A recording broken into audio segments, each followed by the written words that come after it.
Hello, welcome to Tamil Mom by Bhanu. I am Bhanu. This vlog is a continuation of my previous vlog, that Sunday Monday vlog, where on Sunday night I had made a list of chores or chores which are supposed to be done for this entire week. My target is for 3 to 4 days, not the entire week, because I won't have a list and wait for it to finish for a whole week. So I'm going to immediately make sure the list is being checked off. So I'm writing here for jaggery syrup, uh, pickle seasoning, and for kanji maav roasting, which I'm going to complete in the next 2 days, I guess. This is what I had made a list of, and I shared it with you in my last vlog. And in the morning of Monday, it's Monday morning, I'm preparing kootu here. That's Pirkanga kootu, normal rich curd kootu. It's a different variety today because I'm using green chili, coconut, and cumin seeds. I have made a coarse paste of this. I'm going to add it along with this without any chili powder, along with dal, which I have boiled and kept, tur dal and Bengal gram. Once the onion tomato is sauteed and the rich curd is cooked, we'll add the dal and the masala which we have ground, and the koot is ready. This is one variety of koot apart from adding normal grated coconut and chili powder. So it's going to be 11 now. Before my daughter's class starts at 11, I'm planning to do a little bit of pre-prep for my pickle. This is methi seeds. Here the koot is ready. This is methi seeds. I'm roasting it for my pickle seasoning. Methi seeds, and this is mustard seeds. Mustard seeds. You call it mustard? Yeah, mustard. That's kadig actually. I don't I don't go to Google and check for the exact meanings of words. Whichever I'm comfortable with, I'm using that. Those words with you. So kindly adjust or correct me if I'm wrong when I'm using certain terms for items. So here the mustard seeds are getting roasted with the dry kadai, and fenugreek seeds I have roasted and kept it until a nice aroma comes. And for this pickle, for any pickle for that matter, these two ingredients are the preservative, the best preservatives, and the taste makers, flavor givers, I should say. Once it's nicely popped and roasted and crackles nicely, only then you should take it out, cool it, powder it, and mix it with the pickle. In my house, there will be a variety of pickles all the time, be it lemon, mango, or something called as nardanga. So I've made this and kept it to cool so that once I finish my daughter's class and they are having lunch, at that time I'll start off with pickle seasoning. Now it's time for my ginger Natty Sakura tea. Actually, I have started using Natty Sakura. You all have seen in my previous vlogs. I've shared I'm using Natty Sakura for my tea. It's actually really tasty and it's good for my stomach, I guess. I'm feeling the lightness now. I'm feeling very light. And ginger is one ingredient which I love in my tea. I don't like elaichi. And this is crushed ginger and made it for this entire week. It's getting over. A little bit is left out. So what I'll do is I'll use it the next day, wash the bottle, and again refill it with crushed ginger. Likewise, like this way of using crushed ginger actually takes little time and effort, and moreover, I'm using it in 1 week itself rather than mincing it or grating it. It takes a long time. So I'm using it for 1 week for tea and my night ginger water. So here my tea is getting ready. One way of relaxing, one big break for me for the day is my tea. And here the kanji maav is getting over. Only so much is left out, and I have purchased all the items which I need. I'm yet to roast it. That is also there in my list and my to-do list. I'm going to finish off that too as soon as possible. So with the tea, I went upstairs, and my daughter is having some dance class going on.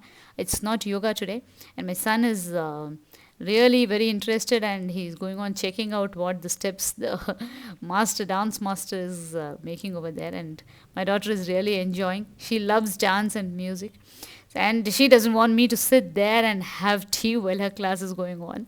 Well, the camera is on especially, so I'll sit on my computer table, and I'm having a relaxing tea. I need to sit for some time, only then I enjoy or relish my tea. That's the only break I take, or I feel, if I'm relaxed and I'm sitting in one place I have my proper tea without any interruptions. So after this, we finished the class, came back, and my children are having lunch. Here I've started with grinding the fenugreek and the mustard seeds which we had roasted in the morning for pickle. It's 1:45 now. To this I will be adding chili powder. This is homemade chili powder again. And this is the pickle, that's a lemon pickle. And here I'm slightly heating up asafoetida, that's perengayam, which is a must for all the pickles. So I'm heating it up. Once it's cooled, I'll add it along with this inside the mixer and then adding it to the pickle. This is the Nardanga pickle. I will switch on the light and show you. And that is lemon pickle. And this is the powder of fenugreek and mustard. I'll be adding, mixing up everything because I've already soaked this in rock salt. So mixed it up nicely, neatly, and juices are floating up. Always, whenever you're using a pickle jardy or the ceramic jar, make sure it's wiped on the lid, on the rim of the ceramic jar all the time, most of the time, and then start using. This way your pickles tend to remain fresh. The outside layer tends to get dry, and most of the time that is the main reason your pickles go and form a fungus like formation. So this work is done. I will be placing it back in its place.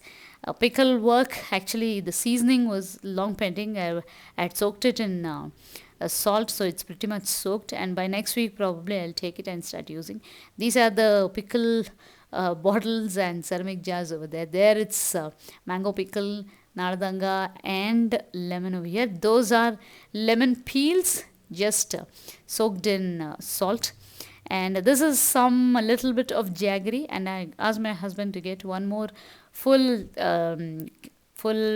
what do you call, a full block of jaggery, I should say. I'll put it inside this bag and pound it and make it into pieces.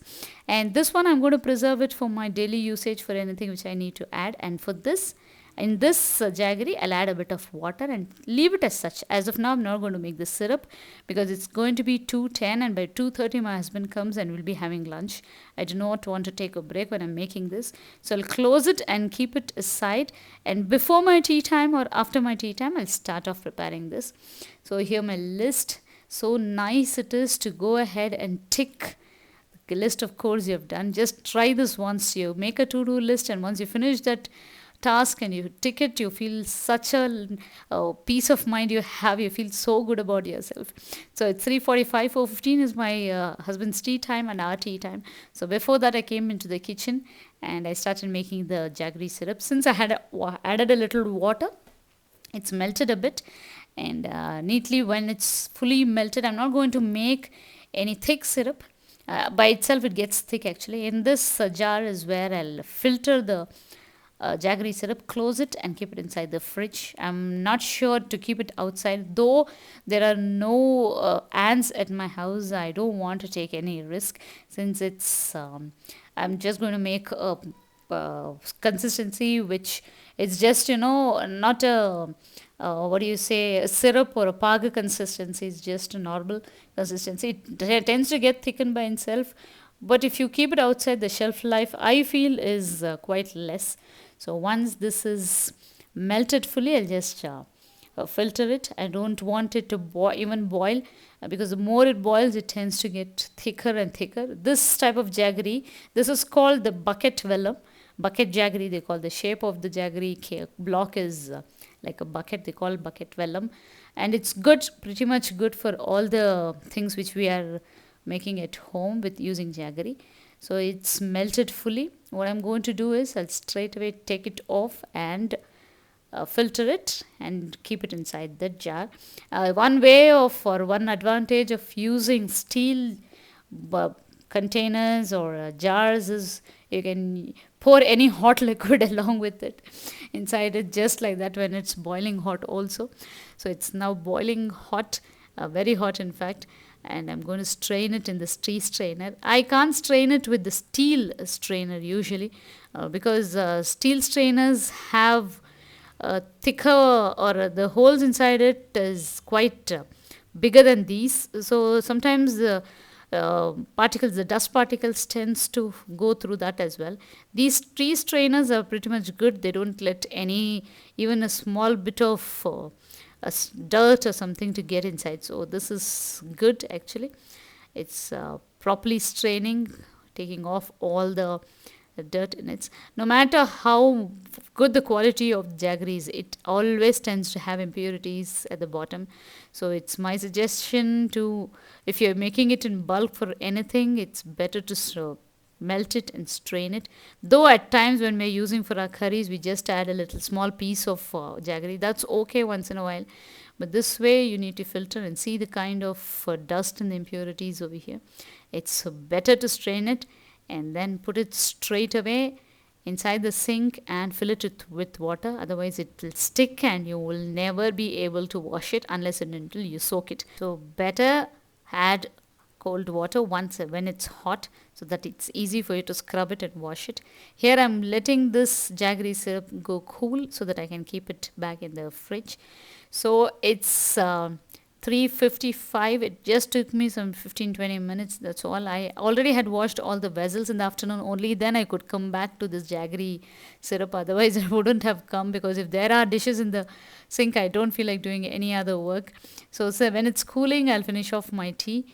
And only this is left. So I took off all the vessels from the washing tub over here and arranged it in the shelves and the places where it goes, so that in between I had 10 minutes or 5 minutes time, I finish off that work as well. While something is simmering on the stove, I usually do this. And now my jaggery syrup also is ready. I'm going to check the list and I'm seriously having a lot of peace of mind. It's 6:40. It's going to be 6:40. Night dinner is going to be chapati with a ridge guard koot. Unfortunately, or fortunately, I should say, the koot is quite less today. This is the first time this koot was liked by everyone. So along with that koot, I'm going to make a little bit of coconut chutney, because since this dal won't be enough for everyone. Most of the time, koot actually will not get over, and I have to keep it in the fridge. And next day, I need to dispose it off because no one will eat. But this koot, this time, first time, it's actually it's a little more bit is left, and it's not enough for night. So the tamarind paste which I've already made, I'll add it along with this and make the normal color chutney. And one bottle of, or one container of ghee, my husband's friend got it, so I'm going to keep it in front along with the ghee which I had prepared, homemade ghee. This is also homemade ghee, but they got it from their house. And in this small box, I'll be using the daily ghee. While we are having lunch or dinner, we take it from there. And this is the next day, morning 5:10. I've started with kanji preparation and my jaggery syrup is here. I'll show you how thick the jaggery syrup has become. I just melted it, and this jaggery has this tendency to become thick, and it's really like honey. I'm going to add so much first day. I don't know how the sweetness is, so I'm going to add half a ladle of this one. And I'm planning to have jaggery syrup along with my kids as well. For everyone, I'm going to start off with. This way, even I will have some iron power, or iron sattva, I should say.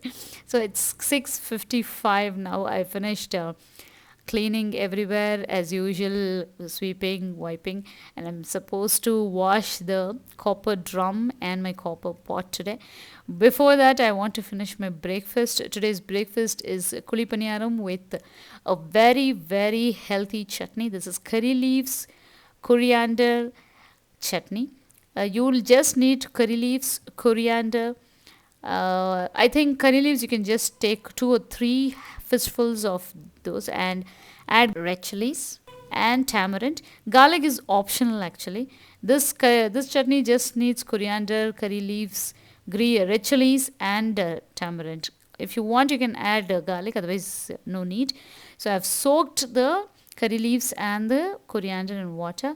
Here my kanji and everyone's kanji is ready. I've just kept it separately so that it's easy for them to access, and at last whatever is left over, I can have it. So I've just poured everything in their cups, and as usual I keep it. And very little bit of oil is required for this chutney. I washed neatly the curry leaves and coriander, and once the oil is hot, I will be adding the red chili, tamarind and the garlic. Make sure to close it and stay far away, because the the garlic bulbs tends to burst. It's been happening to me on and off because I use garlic most of the time along with the peel. The extra peel I take off, but the one which I really have to remove, I don't remove whenever I'm grinding it in the mixer. So once this is fully uh, roasted or the aroma comes, you need to add the curry leaves and the coriander which we have washed and dried, and just mix off 2 3 times and switch off the stove, because if you saute it for a long time, it doesn't, especially the coriander doesn't get minced in the mixer. It stays the same way, the stems and all. So just after 1 or 2 stirrings, switch off the stove, add some salt and leave it as such. This chutney is absolutely healthy from head to toe for your hair, eyes, skin, stomach, your knee pain, bones, everything. And curry leaves, I need not have to tell you about the benefits of curry leaves. It's got its own properties which we'll never see in any other vegetable or green leafy vegetable. So I make sure once in a while, or most of the times, whenever I can add curry leaves in most of the cooking, I just add it up. And I've taken two full bunches of curry leaves, and you will never know that you've added so much, because once it gets sauteed, it tends to become only so much, and chutney, the quantity of the chutney also will be less. So I switched off the stove. I'm waiting for it to cool down. In the meantime, I will finish my kanji, in which I've added jaggery, and it surely really tasted very good, because I usually have plain kanji without sugar or any sweetener. Today I'm having it, and it's really tasty. So now it's cool, the chutney. I'm going to add it. In the meantime, my daughter got all the clothes, the previous day's clothes. She's going to fold. By the time I finish my kanji and come, if she has to go to take her bath, I'll start off with folding the clothes. Here we finished everything and kept it on the step so that my husband, while going for his bath, he'll take it. And I ground the chutney over here. And for seasoning, you need not have to do much, just asafoetida and normal mustard seeds and jeera seeds are enough. But since we've already added curry leaves, there's no need to add all those things. And sometimes this so seasoning also is not required. And I finished the whole bunch of curry leaves and coriander in which I had kept the boxes in which I had stored it, and the malmal cloth in which I usually roll the curry leaves and coriander leaves are also there. I'm going to wash this today and wash the boxes as well. So once the oil is hot, I added the required seasoning and put the chutney inside that. And if you want it with the raw smell, you can have it with the raw smell. Or if you want the raw smell to entirely go away, you can saute it till the oil tops up, or how much ever you want. It is up to you. And adding a wee bit of jaggery enhances the taste. It's again optional. If you want, you can add. And this is one of the best chutneys we can give it to our kids these days.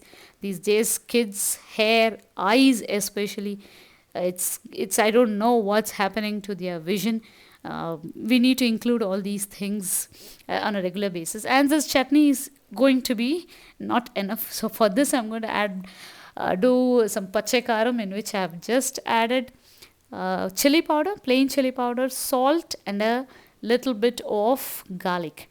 And to this, I will be adding my groundnut oil. For this pache karam podi, you need to add groundnut oil or nallehnai. Refined oil doesn't give any taste most of the time, but if you have no choice, you can add refined oil as well. This podi or this pache karam chutney or whatever you call, this is one of the best flavorful chutneys I've ever tasted. You just try this once with any accomplishments like dosa, idli, or with your normal coconut chutney. And the combination with these two chutneys are really yummy. The flavor of garlic and the groundnut oil is really tempting. Just give it a try and see. So by the time I finish all these things, it's 7:45. I still have a little bit of time, and by the time I wash the vessels, I want to finish off making my afternoon lunch pre-prep as well. So I've taken coconut and I've put all the items in the mixer for my afternoon vendaka pulikolam, that's lady's finger pulikolam. I just added coconut, garlic, chili powder, dhania powder, salt, turmeric, and tamarind. I hope I've included everything and just give it a mix. As usual, this is my pulikolombu paste. I'll take this out in a small bowl and place it inside the fridge so that I can wash the mixer jar and get on with the next thing. So once I finish my breakfast and finish off my daughter's class, first break, I'll come and just cut a lady's finger and start off with my pulikolombu, because it gives you immense peace of mind once you have this paste or this chutneys, I mean the required items are ready. So here the drum is washed, the pot is washed. I'm not going to refill water in this now. I know have no patience. I just wash the vessels. I will go and take a nice warm bath and come back. And these malmal cloths in which I roll my curry leaves and other greens needs to be washed. I'll do it afterwards. So it's 8:15. I've taken out the paniyaram maav. That's my normal dosa idli maav batter. I've kept it outside. So after this, I'll get freshed up and start off with my breakfast. And in my next vlog, you'll see my garden tour and the next set of things which I did for today and the next day. So do stay tuned. And if you have liked this vlog, please do like, share, and post your valuable comments. And do not forget to subscribe my channel and click on the bell icon next to it. Thank you so much for watching. Bye bye for now.